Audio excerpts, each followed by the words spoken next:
and welcome back to another day in the arena. It's me, it's CGB, and today in the arena we're going to talk about the top 10 commanders for Historic Brawl from the new set, March of the Machine. Yeah, once again, kinda got stacked up on as far as a release schedule. The early access event happens the same day that I have to fly to Orlando, so I'm going to scramble to make some videos as quickly as I can before I have to head out the door.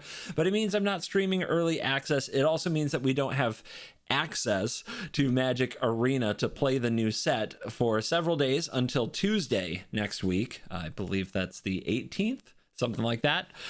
Anyway, because of that, the content on the channel, it could be some gameplay of like stale standard, but that's kind of weird after we've released content playing the new cards. So instead we've got some talking videos, and you guys may have already caught the top 10 video for standard. Now we're doing one for Historic Brawl because low-key this has become the most watched Historic Brawl channel on YouTube because you guys really went along for the ride with my vacation in January, and we've made some Historic Brawl videos since then. So these are the Historic Brawl commanders to be prepared for. The Historic Brawl meta does move very strongly when new commanders are introduced. Think about Rusko, think about Atraxa, think about how those things did, what those cards did to the meta. So we should be prepared for it, and also maybe I can get you excited about some Historic Brawl.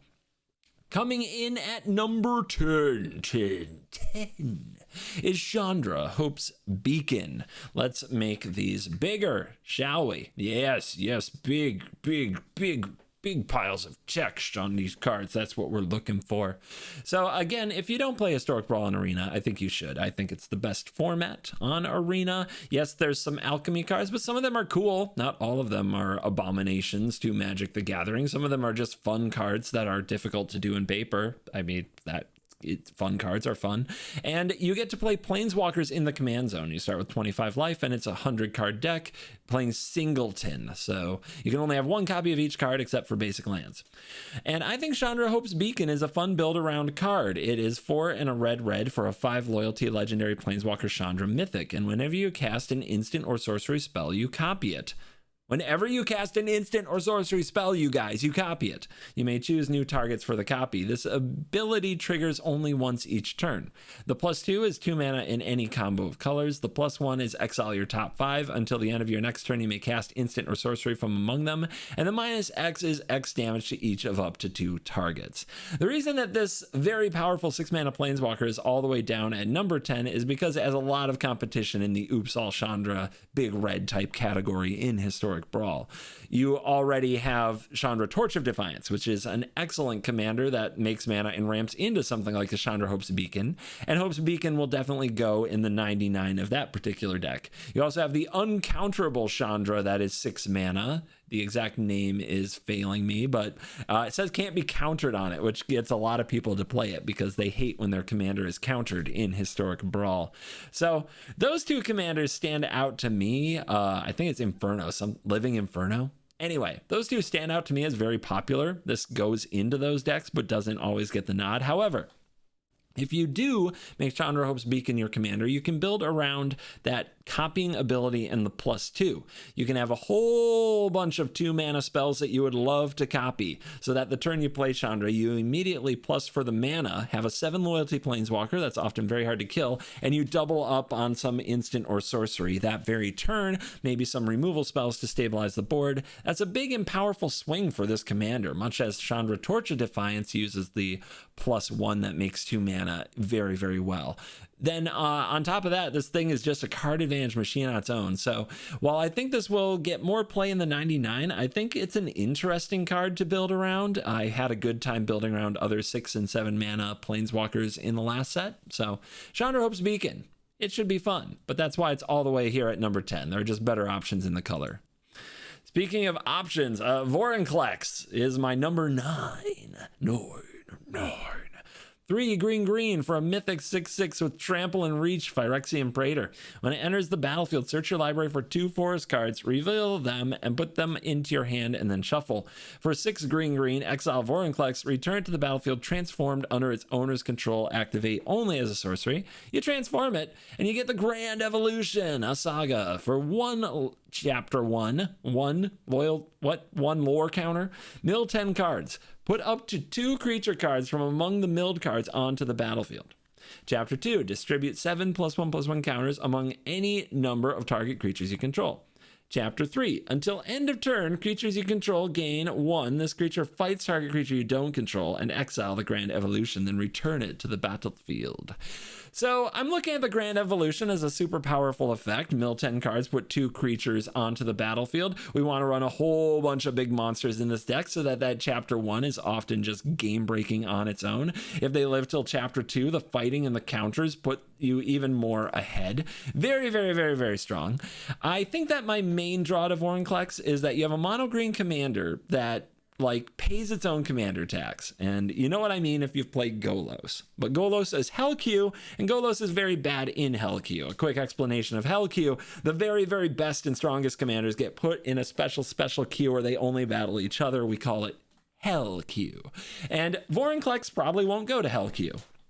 So you have a commander who pays their own commander tax by searching for forests and putting them into your hand.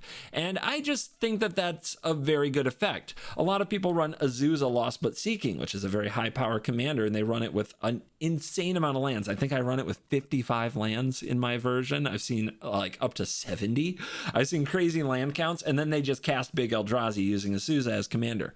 I think that Vorinclex allows you to take it a different way. You can play cards like Oracle of Maldaya, and you can play Azusa. You can play all these cards that let you put multiple lands onto the battlefield each turn, but then you use Vorinclex to fetch those lands instead of having your commander reliant on access to more lands. It doesn't work as well with the Crucible type deal, but it works better with your commander. And then, of course, as you keep building up, you're either casting giant monsters from your hand or finding them by flipping Vorinclex into the saga. So I think that Vorinclex is an interesting, different direction for mono green to go. The body is much stronger and more board impacting, a great bridge in the mid game. It also goes into several other decks just because it can find those sweet, sweet forests. At number 8, we have Brawlin Raghavan, which I think will be a very fun and exciting spell-slinging Ragavaning commander. This is one in a blue-red for a 2/4 team-up, a legendary creature human. It has first strike and menace. And whenever you cast your first instant or sorcery spell each turn, you may cast a spell with a lesser mana value that shares a card type with it from your hand without paying its mana cost. If you don't, create First Mate Raghavan, a legendary 2/1 monkey pirate creature token. It gains haste until end of turn. So on one hand, if you have the two like types and they kind of cascade off each other, like you have a 3 mana instant and a 2 mana instant, you can get the 2 mana instant for free by playing the 3 mana instant with Brawlin Raghavan on the field. But if that's not the case, you get a little 2/1 monkey pirate. It does survive. It has haste, but it doesn't sacrifice itself. So it puts a good amount of pressure on the opponent. It's a really fun in a spell slinger type deck that wants to draw a lot of cards and get a lot of cast triggers, since it does let you cast it, correct? Yes, you may cast the spell for lesser mana value without paying its mana cost. So cast triggers like a Stormkiln artist, for example, become very, very powerful with this card. Archmage Emeritus becomes very strong with this card. There's a lot of ways to put things around this that will trigger when you cast a spell. Prowess, very good with this card. This is sweet in a prowess type build. It's in the right colors for it too. So I think that Brawlin Raghavan will be a very popular spell slinger / prowess aggro type commander that will probably see a lot of play early on in the format. Next up, we have Sheldrin. Just Sheldrin. 3 and a black for legendary creature Phyrexian Praetor at Mythic, a 4/5 menace. When it enters the battlefield, each opponent sacrifices a non-token creature or planeswalker. 4 and a black, you exile the Sheldrin. You return it to the battlefield transformed under owner's control. Activate only as a sorcery, only if opponent has 8 or more cards in graveyard. That's quite a limiting factor. But then on the backside, you get the true scriptures, as not to be confused with the false ones. These are the real ones. Trust her. She's black. She wouldn't lie. There's no lying from the color black in Magic the Gathering. For each opponent, destroy up to 1 target creature or planeswalker that player controls. At Chapter 2, each opponent discards 3 cards and mills 3 cards. And Chapter 3, put all creature cards from all graveyards onto the battlefield under your control. I think that the Saga side is accessible. I think that you can do it more than maybe some of the other Saga sides that we'll see, but the limiting factor of 8 or more cards is a tough one, and it's not like we're going to play a lot of mill in mono black. Sheldrin as your commander, though, for the most part, I see this being built as a reanimation deck in that you play your Sheldrin, it dies, you let it go to the graveyard, and you get it back. And you let it go to the graveyard and you get it back. And you just keep bringing back Sheldrin, making them sacrifice creatures and running them out of gas. It's a removal spell in the command zone is very dangerous. And as long as you keep their non-token small creatures dead with cut downs, fatal push, and meat hook massacre, Sheldrin will get the big creatures and can often just keep removing their commander over and over and taxing it into oblivion. Like I said, you can use ways to get Sheldrin back on the battlefield at reasonable cost, like the Eldest Reborn and Cruelty of Gix, as well as, just several other like the scam cards, they call it. I'm going to use Malachor Rebirth as a bit of an example, Feign Death, these type of effects, to just keep Sheldrin coming back and making them sacrifice stuff over and over until they just don't want to play anymore. Very good in Tergrid or with Tergrid in your deck, just getting these constant sacrifice effects. It even gets around things like Hexproof. So I think Sheldrin will be a popular mono black commander, and it will be popular in the 99s of mono black Historic Brawl decks. Next we have Hitsugu and Kairi. This is 2 and a blue and a black for a legendary creature, Ogre Demon Dragon rare. This is a 5/4 flyer, and when this enters the battlefield you draw 3 cards, then put 2 cards from your hand on top of your library in any order. When Hitsugu and Kairi dies, exile the top card of your library. Target opponent loses life equal to its mana value. If it's an instant or sorcery card, you may cast it without paying its mana cost.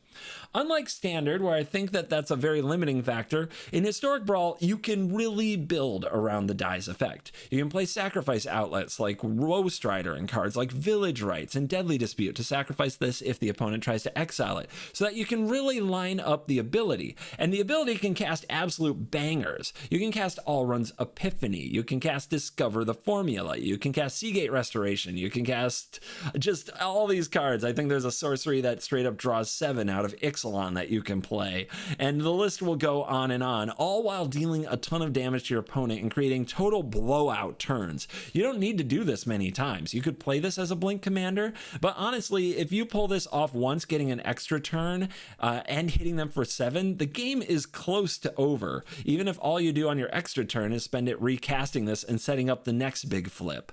So I think that a sacrifice / giant spells build is different from what we see in the colors, so it makes this an exciting new way to play the colors. And I think that this card is well suited to Historic Brawl because of the access to all the different spells that we can use it with. So yeah, Hitsugu and Kairi is going to be a very exciting Dimir commander in Historic Brawl. Next we have Urbrask, just Urbrask. 2 and a red for a 4/4 legendary creature, Phyrexian Praetor Mythic. This has first strike, and whenever you cast an instant or sorcery spell, Urbrask deals 1 damage to target opponent and add red. For a red, exile Urbrask, then return to the battlefield transformed under its owner's control. Activate only as a sorcery and only if you've cast 3 or more instant or sorcery spells this turn. On the backside, you get the Great Work, which deals 3 damage to target opponent and each creature they control. Then on chapter 2, you make 3 treasures. Then on chapter 3, you may cast instant or sorcery spells from any graveyard. If a spell cast this way would be put into a graveyard, exile it instead. Then you exile the Great Work and return it to the battlefield. A few notes on the backside: the treasure tokens are very important for casting the instants and sorceries from your opponent's graveyard, since you still have to pay the correct color of mana to cast those spells. It doesn't say you may cast them as if they were any color or something of that nature. So that's an important note. I just wanted to make sure it got out there. Urbrask is a really cool mono red storm commander. We already have cards like Burgi, which are pretty good, but Urbrask is a little bit harder to kill, a little bit more resilient, a little bit more of a threat on its own, and has that sweet backside, whereas if your storming off attempt fails, using the backside to kind of board wipe the opponent and buy more time to do it again could be absolutely huge for making this deck good. But for the most part, we're casting cheap red spells. We're casting Crash Throughs, Riles, all these cheap spells that draw a card when you play them or get some kind of value. We're wanting to stack up triggers with effects like Gutter Snipe, and again, Stormkiln Artist probably goes in this deck So does Bergie, Runaway Steamkin, ways to make mana. And we just cast a ton of cheap spells that deal a ton of damage to the opponent and possibly end the game right there, or just create an overwhelming advantage that they can't come back from. I think that Urbrask will be a pretty exciting way to play this type of deck. I think it's more versatile than something like Bergie, even though Bergie is a little faster. And I think that Urbrask will be a very fun kind of mono red storm build, whereas most of the mono red storm builds are a bit glass cannon. You mulligan really aggressively, you hope you get the perfect pieces, and maybe you do the thing. This provides you the mana and the damage on a body that's actually hard to kill, and a fallback plan if your storm off turn doesn't work out all in one. Number four. I keep forgetting to do that every time.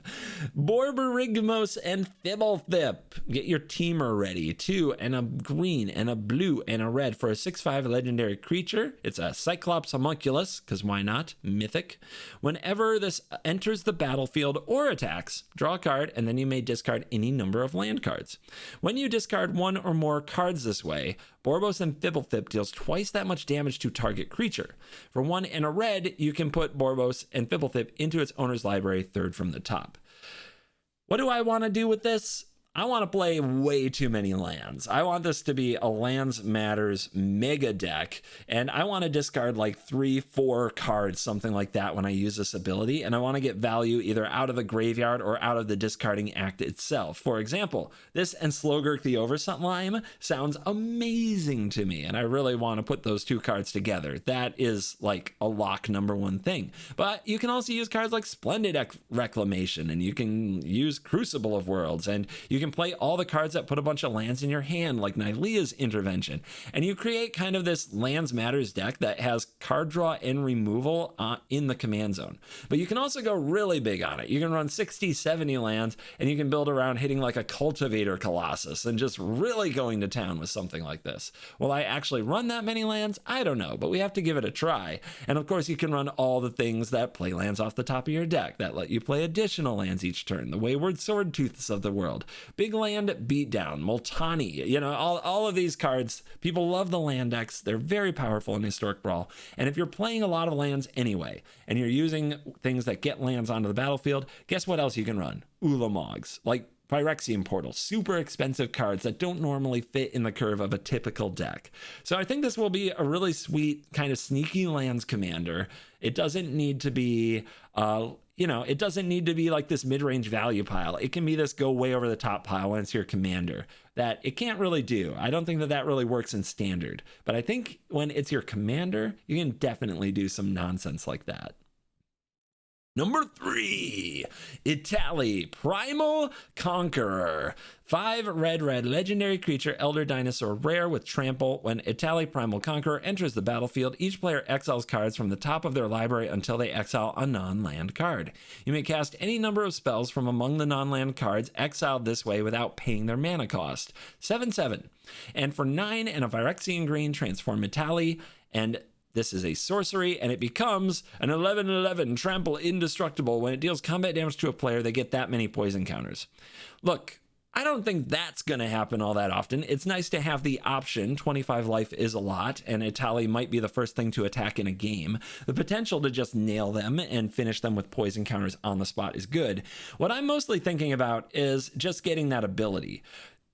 Finally, red has something that kind of competes with an Atraxa-style game plan. Access to less colors is not ideal, and it's not like we can really blink this very well, but we're in green. So I think our idea of casting Itali over and over is we just ramp into it. They have to deal with it, or it'll turn into an 11/11 that just kills them.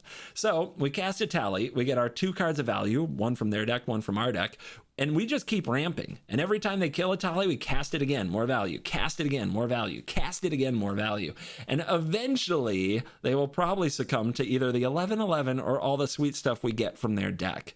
I actually think this will be a very popular commander, and when built with an eye towards just ramp in Itali as much as possible. Remember ramp Gyruda? Just ramp Itali.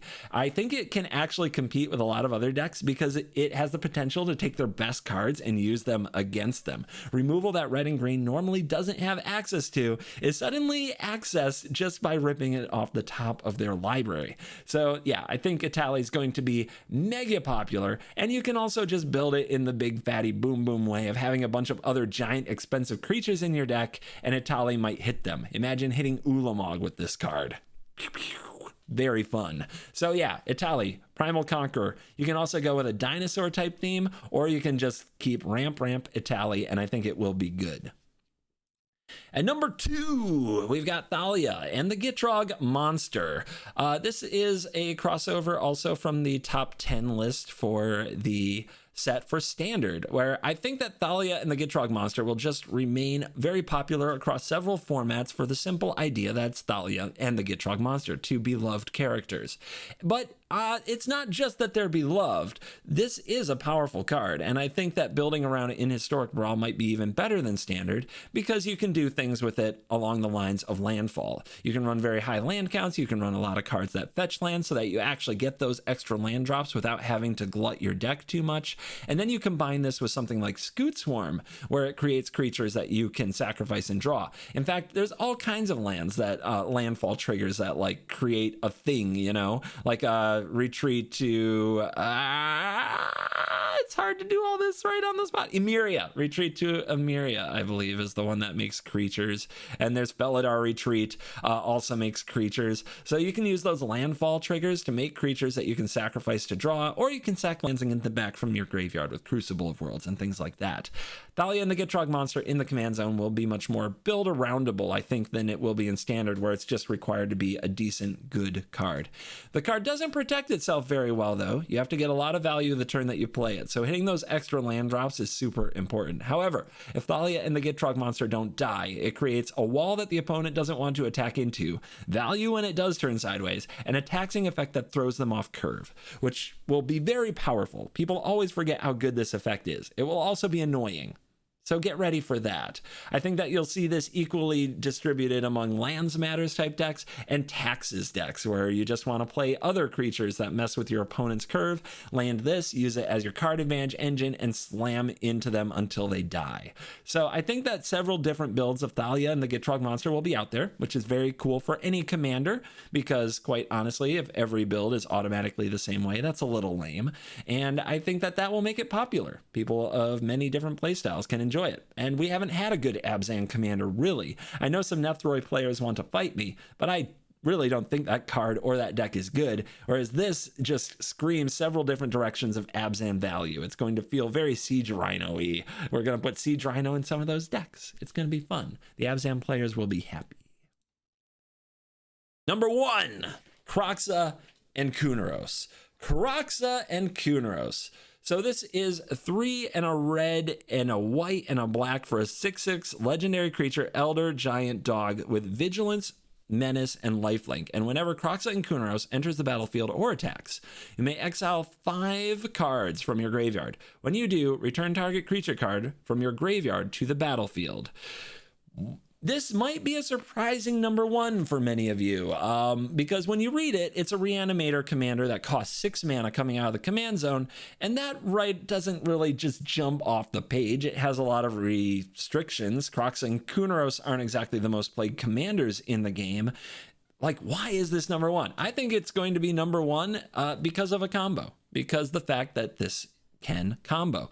So this card has what's called like a delayed trigger. Most of the time when you put a trigger on the stack, you have to choose the target the moment that the trigger goes on the stack. And this one says whenever Crocs and Kunaros enters the battlefield or attacks, you may exile 5 cards from your graveyard, period. When you do, return target creature from your graveyard to the battlefield.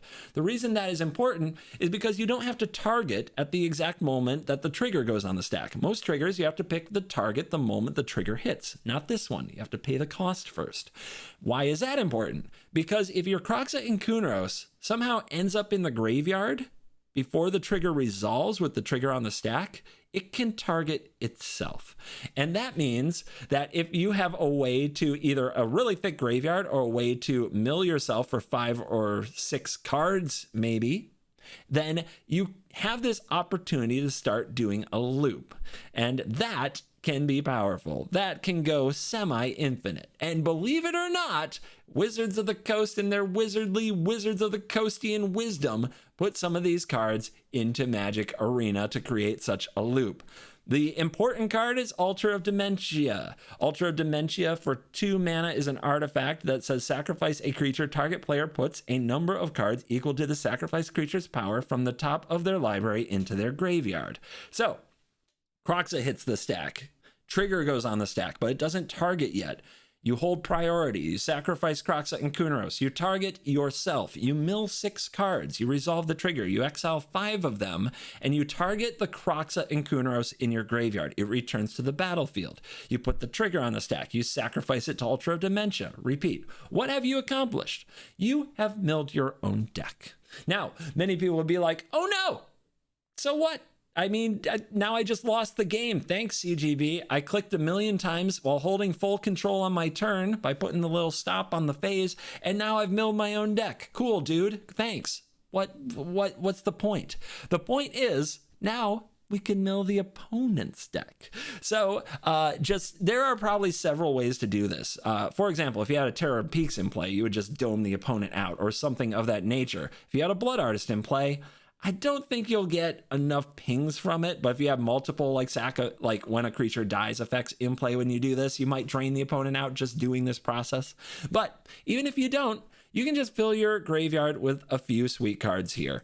Here is the card that you would fetch at the very end of the cycle after you've milled everything. Hero of the Dunes. This is 3 a white and a black. This is a human soldier 3/2 from the Brothers' War. It's just an uncommon. A lot of people don't know it exists. And when it enters the battlefield, return target artifact or creature card with mana value 3 or less from your graveyard to the battlefield, and creatures you control with mana value 3 or less get +1/+0. Well, what do we get with our Hero of the Dunes? We get Fiend Hunter, which was just introduced to Historic Brawl through Shadows over Innistrad. And when this enters the battlefield, you may exile another target creature. Most of these Banishing Priest type effects have been changed over the years to look more like a Brutal Cathar, and they don't target the way Fiend Hunter does, but this says another target creature, including one you control. And it also says when this leaves the battlefield, return the exiled card to the battlefield under owner's control. So the loop now becomes very simple. We Hero of the Dunes to get back the Fiend Hunter, and then the Fiend Hunter exiles the Hero of the Dunes. We sacrifice the Fiend Hunter to the Altar of Dementia to mill the opponent for 1. This returns Hero of the Dunes to the battlefield. It targets the Fiend Hunter. The Fiend Hunter re-enters the battlefield, exiling Hero of the Dunes. We sacrifice the Fiend Hunter to return the Hero of the Dunes using the Altar of Dementia to mill the opponent for 1. Now, we just repeat this 1 card at a time until we hit every card in their deck. What an arena-friendly combo. Who here thinks, like who wants to bet on if you can actually mill the opponent out this way? I would guess probably, I mean, what are the odds, right? But we'll see. I think that this is just one example of a combo you can come up with, but I'm interested to know in the comments using, these pieces as inspiration, what combo can you come up with that actually kills the opponent effectively? For example, maybe we get Young Necromancer, a 5 mana 3/2 that when enters the battlefield, you exile 2 cards from graveyard and return target creature from the graveyard to the battlefield. And maybe we use that to get, a Terror of the Peaks type effect going. We still need one more reanimation in there somehow, so maybe we need a way to duplicate the trigger or another piece of setup. But I'm sure if you can find something like this that just kind of pops from the position of, okay, we only had the Altar, we only had Crocs Kunaros, we milled our library, now how do we win? I mean, this does it, but it does it 1 card at a time. Again, though, if you have 1 Blood Artist, 1 Zulaport Cutthroat, one thing like that, 1 Bastion of Remembrance on the field, then this will drain them out significantly quicker. So that is important to keep in mind as well.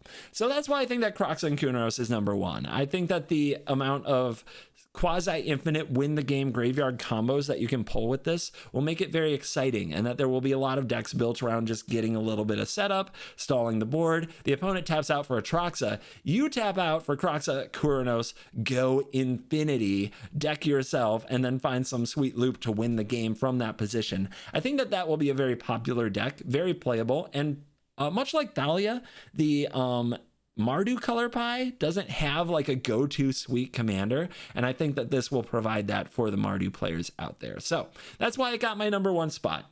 But what do you think? What commanders did I miss? Also, what magic cards do you think will be very popular in the 99 for Historic Brawl? And what do you most want to see played on the channel? What are you most excited to try? Leave me a comment. After all, you stayed till almost half an hour into a video just me talking about Historic Brawl. You probably have opinions and things to say about the format, and I do read them. I do my best to get through and read, especially the most upvoted comments. So also go through and upvote comments that you agree with or want to hear me answer. There's also a Discord. So if you join the Discord, which the link is in the description of this video, there is an Ask CGB channel. I usually give short answers and I don't have a ton of time to go into detail, but I often answer questions there. And it's also a good place to vote on future commanders that you want to see me play. If enough of you Historic Brawl fans vote in the polls, there will be more Historic Brawl regularly on the channel. That's a big deal. So do make sure that you participate in the Discord. It's totally free. And now that we're at the very end of the video, remember to like and subscribe because those help the videos. And I really hope that the Historic Brawl videos do well because it is my favorite format and I'd love to make more content around it. In this case, I didn't want to skip a day of gameplay. It was more forced upon me by the scheduling of Command Fest Orlando and the scheduling for Wizards of the Coast and the Early Access event, which really just piled up on each other and left me no time. In fact, I'm probably rushing to the airport just to try to get these videos out. So thank you for watching this video. As always, I will see you in the next video. You're cool.